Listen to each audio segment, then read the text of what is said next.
Hello दोस्तों, मैं शिवांगी और आपका स्वागत है हमारे YouTube चैनल शीरी मित्र में। आपने मेजर ध्यानचंद का नाम तो सुना ही होगा। वही मेजर ध्यानचंद जिन्हें हॉकी का जादूगर भी कहा जाता है। इनको हॉकी का जादूगर यूं ही नहीं कहा जाता। इनके खेलने का तरीका इतना लाजवाब था कि ऐसा लगता था कि गेंद इनके हॉकी स्टिक से चिपकी हो। इसी डाउट को क्लियर करने के लिए इनके हॉकी स्टिक को चेक भी किया गया ताकि ये पता लग सके कि कैसे बॉल इनके हॉकी स्टिक से चिपकी रहती है। खेल को लेकर ये बचपन से डेडिकेटेड नहीं थे। हॉकी का शौक इन्हें बचपन से नहीं था। इनको हॉकी खेलने के लिए सूबेदार मेजर तिवारी ने इंस्पायर किया। तब इन्होंने हॉकी के फील्ड में डेडिकेशन दिखाते हुए एंड हार्डवर्क के साथ प्रैक्टिस करते हुए इतना बड़ा मुकाम हासिल किया। हॉकी के जादूगर मेजर ध्यानचंद इलाहाबाद में, जिसे प्रयागराज नाम से भी जाना जाता है, 29 अगस्त 1905 में पैदा हुए।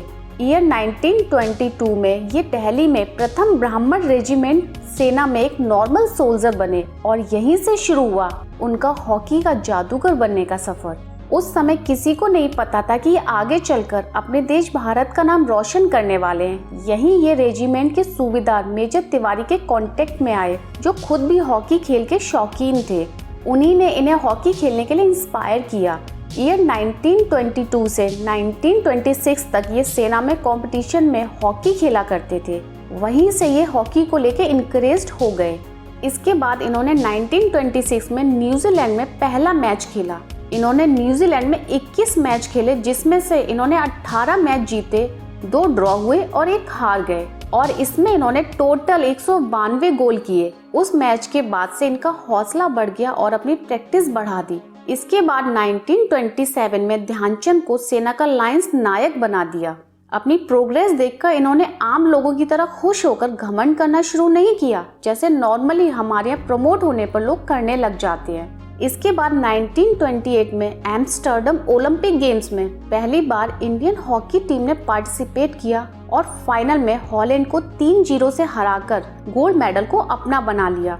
और मजे की बात तो ये थी कि इन 3 गोल में से 2 गोल अकेले ध्यानचंद नहीं किए थे। यहाँ से ध्यानचंद अपना नाम इतिहास में दर्ज कराने के फर्स्ट स्टेप को पार कर चुके थे। अब अगले ओलंपिक गेम्स, जो कि 1932 में लॉस एंजल्स में ऑर्गेनाइज्ड किए गए, उनमें इंडियन हॉकी टीम ने भी पार्टिसिपेट किया और ध्यानचंद की मेहनत, लगन व जीत के जज्बे को देखकर उन्हें भी टीम में शामिल कर लिया गया। इसी दौरान उन्हें लायंस नायक के बाद नायक बना दिया गया और इधर वे अपने ओलंपिक गेम्स को लेकर पूरी तरह डेडिकेटेड थे।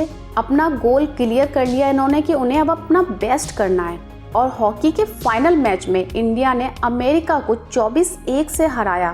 तब अमेरिका की इस बुरी हार के बाद एक अमेरिकन न्यूज़पेपर में एक आर्टिकल आया जिसमें लिखा था कि भारतीय हॉकी टीम तो पूरब से आया तूफान थी। उसने अपने वेग से अमेरिका टीम के 11 प्लेयर्स को कुचल दिया। इनके बेहतरीन प्रदर्शन को देखते हुए 1936 के बर्लिन ओलंपिक में इन्हें इंडियन हॉकी टीम का कैप्टन बना दिया गया। इस पर ध्यानचंद ने कहा, मुझे जरा भी आशा नहीं थी कि मैं कप्तान चुना जाऊंगा, लेकिन इन्होंने अपनी कप्तानी को अच्छे से निभाया भी। बर्लिन में होने वाला ओलंपिक तो भारत के लिए सबसे यादगार बन गया, क्योंकि इस ओलंपिक में भारत को आज़ादी मिलने से 11 साल पहले ही 15 अगस्त का दिन ध्यानचंद के कारण भारत के इतिहास में दर्ज हो गया। बात कुछ यूँ है कि जब बर्लिन ओलंपिक में हॉकी का फाइनल मैच भारत और जर्मनी के बीच 14 अगस्त 1936 को खेला जाने वाला था, लेकिन लगातार बारिश की वजह से मैच अगले दिन यानी कि 15 अगस्त को खेले जाना था और उसी ओलंपिक में इंडियन टीम जर्मनी से प्रैक्टिस मैच में हार चुकी थी, क्योंकि इस समय जर्मनी काफी मजबूत टीम हुआ करती थी। इस वजह से इंडियन टीम थोड़ी स्ट्रेस में आ गई।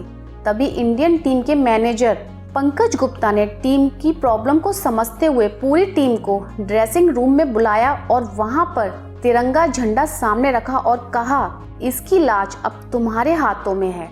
सभी प्लेयर्स ने तिरंगे को सैल्यूट किया और ब्रेव सोल्जर्स की तरह फील्ड में आ गए।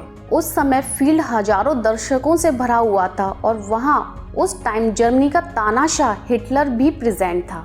मैच शुरू हुआ, लेकिन वहां गीली मिट्टी होने की वजह से ध्यानचंद ने अपने जूते उतार दिए और नंगे पैर ही खेलने लगे और इस मैच में भारतीय टीम ने जर्मनी को 8-1 से हराकर तिरंगे की लाज रखी और गोल्ड मेडल जीता। और मजे की बात तो ये थी कि उस टाइम कोई नहीं जानता था कि 15 अगस्त ही भारत का इंडिपेंडेंस डे भी बनेगा।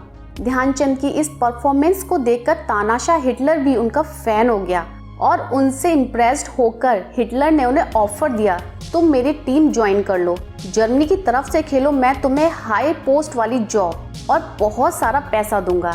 लेकिन उनके इस ऑफर को ध्यानचंद ने बड़ी पोलाइटनेस के साथ रिजेक्ट कर दिया और कहा कि ये हिंदुस्तान मेरा देश है, मेरा वतन है और मैं इसे जान से ज़्यादा चाहता हूँ और मैं लाइफ टाइम अपने देश के लिए ही खेलूँगा।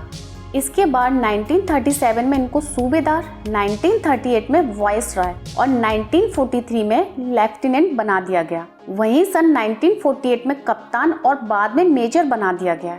उन्होंने अपने पूरे हॉकी के करियर में 22 साल में 1000 से अधिक गोल किए हैं। उनके हॉकी के खेल से तानाशाह हिटलर ही नहीं, महान क्रिकेटर डॉन ब्रैडमैन भी इम्प्रेस्ड हुए थे और ध्यानचंद से इम्प्रेस होकर डॉन ब्रैडमैन ने ये कहा था कि ध्यानचंद ऐसे गोल करते हैं जैसे क्रिकेट में रन बनते हैं।